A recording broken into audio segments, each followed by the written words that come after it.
ladies and gentlemen, it is showtime at Williams Grove Speedway. 49 car runs the leader down the backside, side by side. Ryan Smith to the lead in turn 3. You go for a press bump, been imitated, never duplicated, the greatest show under the world outlaw.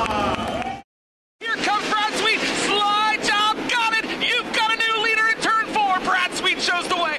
I'll tell you what, I just love a good short track announcer. Since I was a little kid at 5 Mile Point Speedway, I loved announcers. I could mimic all of the local announcers, and in sprint cars, we have some great ones. Johnny Gibson from the World of Outlaws, Wade Onger, our friend from down in Australia, Blake Anderson from the Articat All-Star Circuit of Champions. There's Bruce Ellis at Williams Grove, Tony Bachovim at Knoxville, and for each of these guys, it all started with a father-given passion for the sport.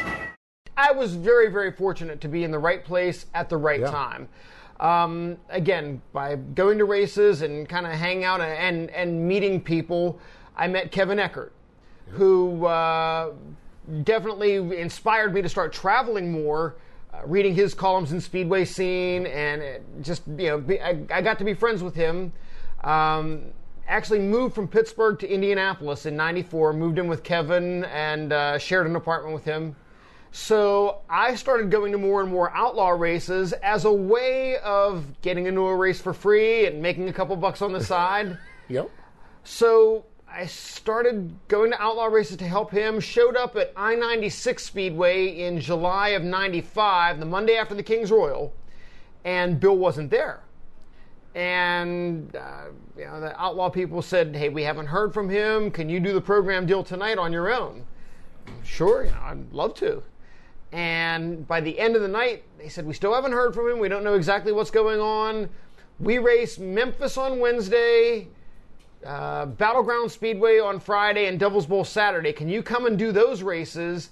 And if Bill shows up, we'll make sure we're taking care of you with your expenses and so on. And so I decided to do that.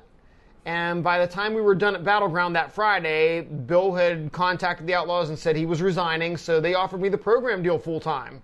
And I started right then and there traveling full-time with the Outlaws selling programs. That led to an association with some of the TV production people when we were on TNN, and that's how I met Bobby Gerald. So fast forward to September of '96, Bobby is on the mic at King Speedway in Hanford, California, and asked me to come up to the booth to do an interview when I was done selling programs. I went up and talked to Bobby for a little bit, and again, Bobby and I had become friends. He got to notice that I took notes on races. It was just something I had always done since the time I was a kid. Yeah. And he said, as well as you know this sport and traveling with these guys and the knowledge that you have you ever thought about being an announcer? And it had never really occurred to me to even become something like that or even think about it. And I said, yeah, I've not thought about it. I think I could do it. And he hands me the microphone and says the first heat race is coming out. So I called a World of Outlaws heat race, the first time I'd announced anything ever in my life. 3 weeks later, we were in Hartford, Michigan, and Ted asked me to come up into the office of the souvenir trailer. He says, Johnny, sit down. And I'm thinking, what's going on here? And he says, we're going to do something different next year. And my first thought was, I got to go get a real job now, I guess. And he said, you're going to be our announcer. And I started in '97. For Bruce Ellis, it was a similar path to the microphone at Williams Grove. The promoter called me one night, and I was doing their publicity at the time, and he said, I need a favor. I said, sure, anything. Yeah. He said, you better ask what the favor is before you say that. So I said, well, what do you need? He said, I need an announcer for this weekend. Well, I had never done it before, and that weekend happened to be the National Open, just the biggest sprint car race in the East. So that's how I got my feet wet in announcing at the National Open. That was my first event. Had you ever thought about announcing prior to that? Had it ever been on your radar? Not really. I guess, well, I shouldn't say that. I announced quarter midgets when I was 12. I was without a race car for a while, and the announcer didn't show up, and I volunteered to do it. So maybe I did think about it then, and I had done some television work before I got that phone call about the National Open. So I did have 3 or 4 years of regional television at that time, but I've been at Williams Grove in the announcer's booth ever since. What was that decision process to commit to more than that? I think because as a fan, you pay your $10 and sit in the stands, and you wonder what's going on in the pits, and you wonder what these guys are really like. And when you get to be a rider first, you get a chance to experience that firsthand.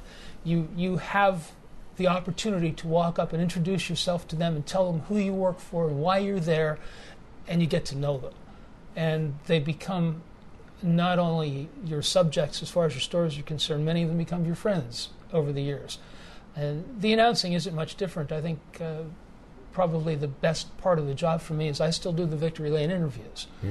And I think that is the best part of it, seeing the emotion that some of the drivers have, seeing what it's like for the big winners sometimes when they get out of their race car after the heat of battle, what they're really like, the things they say to their crew members that nobody else gets to hear. And that's really one of the nicest parts of the job. Tony Bachhoven is the track announcer at Knoxville, where we chatted with these guys, and for him, it was a wise guy comment that got him noticed. As I grew up, I raced the hobby stock at Oskaloosa at Southern Iowa Speedway, and I raced go-karts for a while, and figured out that I was not all that great at driving them, and that if I wanted to be part of something, I needed to figure out what it was going to be. And so I used to sit in Section F, Row 8. That's where we sat every week. And at the time, Jack Herway and Tim Trier were the announcers here. And Jack's family sat in the same place we did. So through his family, I got to know Jack, and we all our families kind of became friends. And one night we were in the pits after the races, just kind of BSing. And I remember telling Jack, we were having some jokes, and I remember telling Jack that to be an announcer, you didn't have to be all that smart. You just had to like to hear yourself talk. And he didn't forget that. And so some time went on, and when Dave Reef went to interview with TNN to start his drag racing career, Jack called me up one day and said, hey, you remember that conversation we had when you said you didn't have to be very smart to be an announcer? I said, yeah. He's like, well, you're like the dumbest guy I know, so we have this opportunity. And so we laughed, ha, ha, ha. And so I did it like totally as it was going to be this big joke, right? I was going to come here and had no real desire to be an announcer. And I thought I was going to be in the pits because that's what Dave did. Well, this particular night, Herway had it arranged that I was going to be upstairs with him. And so we get up there, and Cappy at the time, the press box over there was much smaller, and it wasn't near as high. And we actually announced from outside the press box. And Cappy he sat right inside the window. And so I walk up there, and Cappy's sitting there, and he just gives me one of these looks. And, I was so intimidated by him anyway because it was Cappy, right? And so I was super nervous. And so the race, we started announcing that night. And I would tell you that, I left feeling like, oh, that was okay. That wasn't as bad as I thought, and I think I did okay. I tried to copy Jack as best I could because, that's how it works, right? And so Saturday night comes and goes. And then later that week, like Wednesday or Thursday, I got a call from Arleta, who used to run the office here, and she said, hey, Cappy would like to talk to you. And I said, okay. And she's like, hang on. So she puts me on hold. And I'm there for just a second, and all of a sudden, the phone comes off hold. And Cappy never called me Tony. He always called me Anthony from the first time I met him. And he said, Anthony, just wanted to know if you want to announce here every week. And I said, and I literally went, yeah, okay. And that's how it started. So for Johnny Gibson, Bruce Ellis, and Tony Bachhoven, they started at the top levels of short track racing. While Blake Anderson and Wade Onger, they traveled more of a winding road to their current spot. When I was in 8th grade, I started doing high school baseball games and some Little League games in 7th grade. 7th, 8th grade, started doing some baseball games. And when I was 15, Boone Speedway had an announcer opening. And my dad made me take it. He's like, you have to try this. If you want to keep coming to the races, you got to at least try it. So I did it a couple nights, and they kept asking me to come back. And at first I hated it. I just had no interest in doing it. I wasn't very good. And I slowly grew to like it. And so I kind of got forced into being an announcer and grew to enjoy it. You're stepping out of your comfort zone being up there. And I was announcing with Toby Cruz and Denny Grabenbauer, who had been doing it for years at Boone Speedway, and two of the best. So I don't know if I felt like maybe I didn't deserve to be there, and I was way out of my comfort zone, and at 15 years old. So I started announcing at Boone, and I was doing the dwarf cars and front-wheel drives. And I can still remember Denny Grabenbauer standing behind me. At this age, I didn't understand it. I'd be announcing, and I'd go quiet for half a lap or a lap, and Denny'd be standing behind me. Keep talking, keep talking, keep talking. I can still hear him when I'm sitting upstairs calling a sprint car. He's keep talking. And that was before they were filming races, so I was talking to 10 people sitting in the VIP suite, and that's it. But I started to do that, and then I think when I was 17, I got a chance to announce at the Iowa State Fairgrounds all alone. Tim Trier, a longtime announcer here at Knoxville Raceway, Hall of Famer, he was sick some nights and couldn't make it for work, so I'd go fill in for him. And I think that's where I really started to get my passion for it, was getting to work alone and getting to really have to be the show. Toby and Denny always preach you got to entertain and inform. So that's where I had to start doing that. And then when I was 19, Justin Zock stepped aside, and Eric Arnold, who was the track historian here, said, "Hey, would you be interested in announcing at Knoxville?" Yeah, but, I mean, geez, I'm announcing stock cars at Boone Speedway. That's a big step to go to Knoxville. And I know Tony Bachhoven here really went to bat for me and really wanted to work with me, and he helped me get the job here at Knoxville. And then when you get here, the sprint cars just get in your blood. And it just gets into you, and you can't help but be passionate about it when you start working at Knoxville Raceway. How did the All-Star deal, just the opportunity was open, and obviously the new ownership of the All-Stars at the time with Tony, how did that all come about? My parents are moving to Wisconsin, so I flew back home one weekend, and we went to the Big Ten basketball tournament in Chicago, and we said, we're going to go up to Wisconsin, about an hour north of Chicago, where they were moving, and look at some houses. And we were looking through houses, and we were actually at the house my parents ended up buying, and Roger Slack from Eldora calls me. And it was one of those calls where you're like, man, there's something going on here, and you just have that gut feeling. Where Roger said, hey, Tony bought the All-Stars this, a month or two ago. We're looking for a guy that can announce, do the marketing, do a bunch of odd jobs outside of just announcing. Is that something you'd be interested in? Said, absolutely. So then he set me up with Jared Frood, and I had some interviews with Jared, and 4 weeks later, I was a full-time employee for Tony Stewart with the All-Stars. A man at Bunbury Speedway used to get me to announce the burnouts. So burnouts are when you bring street cars with high-performance engines onto a concrete pad and just blow the tyres off the back of them as like a half-time entertainment kind of thing. And I was 15 sort of doing that. And that's where it sort of stemmed from there into more of an announcing racing gig. A good announcer can inform and entertain, but it's a balance, and each has their own style. When I was young, I used to announce really fast. I used to probably announce faster than people could listen. And I think all new announcers do that, because there's another kid that AJ Jackson, who's announcing here at the go-kart track, and he announced with me a couple weeks ago, and he had the same. I mean, I felt like it was me, and so my style announcing, though, is more. It's changed, because when I started, I really spent a lot of time more talking about facts and stories than I did announcing the race, and I figured out that, hey, I need to talk about the race, and then I need to kind of blend in some of these facts and things. And then I started announcing with Justin Zock, who really was a statistician. I mean, he had reams of notes, and so then it was kind of nice that he kind of assumed the statistician role. I kind of assumed the play-by-play, call the race.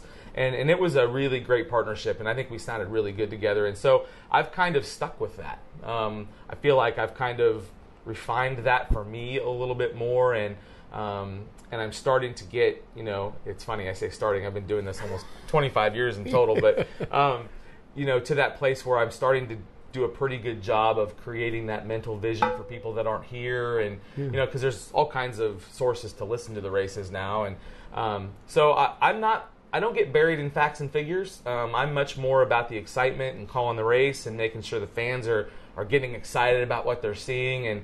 And when things aren't as exciting as they need to be on the track, I try to maybe spice it up a little bit to give them still a feeling that, well, the racing might not have been fantastic tonight, but it was good. Because that's, at the end of the day, it's my job as an announcer to make sure that they're informed, but they leave here feeling like they saw a good race. I don't think I copied anybody, but I think I learned from various announcers over the years. Jack Gunn was an excellent announcer. Warren Ruffner was, in my opinion, the best dirt track announcer of all time, best ever to pick up a microphone. I think, if anything, some of it may be, let's say there was a lot of Ruffner influence. I don't want to say I copied him because I'm not like him. Nobody could ever have been like him. But I'm sure there was a lot of Ruffner influence there and some Jack Dunn influence as well. And probably the influence of so many people that I've heard over the years. Ray Martin at Orange County Speedway in Middletown, New York. Bill Singer at Flemington.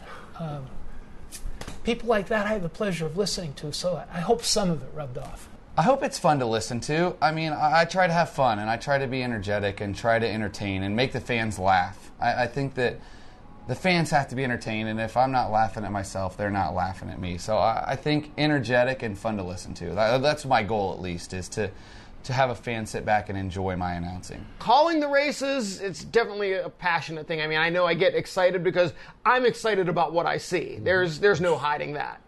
Otherwise, I'm a stat geek. I'm the guy who, when I'm watching an NFL game, I want to know, what's the quarterback's rating in this situation when it's 3rd and 6 and he's inside his own 40-yard line. That's the kind of stuff that I want. So those are the kind of stats I try to bring to sprint car racing. I want to know what's the guy's best finish here this year? What's his best nationals finish? What year was it? What's he done this year? That sort of thing. I am probably at risk of catching a little flack for saying this, but I'm the type of guy who believes an announcer should be more of an information provider and not necessarily an entertainer. And that's great. Johnny is exceptionally articulate with his facts and with his knowledge, and this is Donny Schatz' 652nd start, and this is his 23rd time he's been. I honestly couldn't tell you the last time I saw him do anything on the racetrack apart from win, but I love his personality, that he flies to the racetrack, he flies home. I'm a more flesh and blood person, and I think that it's not that one way is better than the other, but I like style per hour more than mile per hour. I like to get the fans up in their seats and waving their iPhones, and I like euphoria. Honestly, the place just lights up, doesn't it? And when Donny doesn't make the show, and then I'm standing next to Paul McMahon, and McMahon goes, "Oh, they've done it now, they've poked the bear." And that's the stuff I want to share with the fans more than what shock that someone's running on their left rear. Yeah. But that's just me. Johnny and Tony and those guys and Mike Roberts, they are very much more focused on the information and the hardcore information, and they research. I'm lazy. I just like people. And for Wade, who announces at Murray Bridge Speedway, Toowoomba Speedway, and Valvoline Raceways in Australia, there was the influence of MRN founder Ken Squire. A guy called Ken Squires was my... he just shaped everything for me. I remember when Rusty had that huge crash at Daytona, and the car's just going down the back straight, the genuine draft car, and it's just flipping its off. And Ken goes, "Rusty Wallace, spinning, crashing, rolling, 190 mile an hour." And that's all he said. And I was like, oh, it still gives me goosebumps. Yeah. Wow. He just by listening to him, he showed me you can say so much in so few words. So I thought there's got to be a balance between, "Oh yeah, look at him on the top, he's rocking," to, "Wow, Stewart on the bottom," and just let it hang. Yeah. So there was kind of a balance between where I saw Ken Squires. I wrote him a letter and said he was a big influence on me, and he wrote me back a really nice letter, and I'll never forget it. Announcers have their favorite moments, and some of those moments we all remember, like Brad Doty's return to a sprint car. Getting to call Brad Doty pacing the field at the Kings Royal in the restored Coors Light car, because Brad was one of my favorite drivers growing up as a fan, and the fact that I've become friends with him now, and I can say that I talk to him every once in a while, and we text back and forth, and that was really meaningful for me. And again, in my first year to be able to do something like that, very special moment. From a moment like that for Johnny to a classic race for Bruce Ellis. The night Fred Raymer won the National Open at Williams Grove, that is without a doubt the thing that stands out for me. That was a storybook thing. He had announced his retirement. He had told me a couple of weeks earlier, if I win the National Open, that's it that night. He said, now, when he got to Victory Lane, I said, "Are you going to quit?" And he said, "I'm not sure yet. I don't think." But as it turned out, we knew he was only thinking about finishing the season because there was $20,000 available for the point champion, and he was leading the points, so he had to run a couple more races. But we knew that was going to be it. He wasn't going to get another chance to win the National Open. And he'd been racing for a long time. He'd won everything he could possibly win in Pennsylvania, but he had never won the National Open. That was going to be his last opportunity to do that. And the racers were so happy for him that night. The only thing I could compare to that was when Dale Earnhardt won at Daytona and all the drivers were shaking his hand as the car passed. That's what it was like for Raymer that night. That was without question the one moment I'll never forget. And then there are those classic lines. Just the thing I do before the 4 wide. I mean, that's what I get asked to say walking around the fairgrounds after the races. So people come up and ask you to say it? Yeah. Oh, yeah. It happens all the time. You got a four-abreast bump and imitated, never duplicated, the greatest show under the world outlaw. If I forget to say it, the fans tell me about it. Ladies and gentlemen, it is show time at Williams Grove Speedway.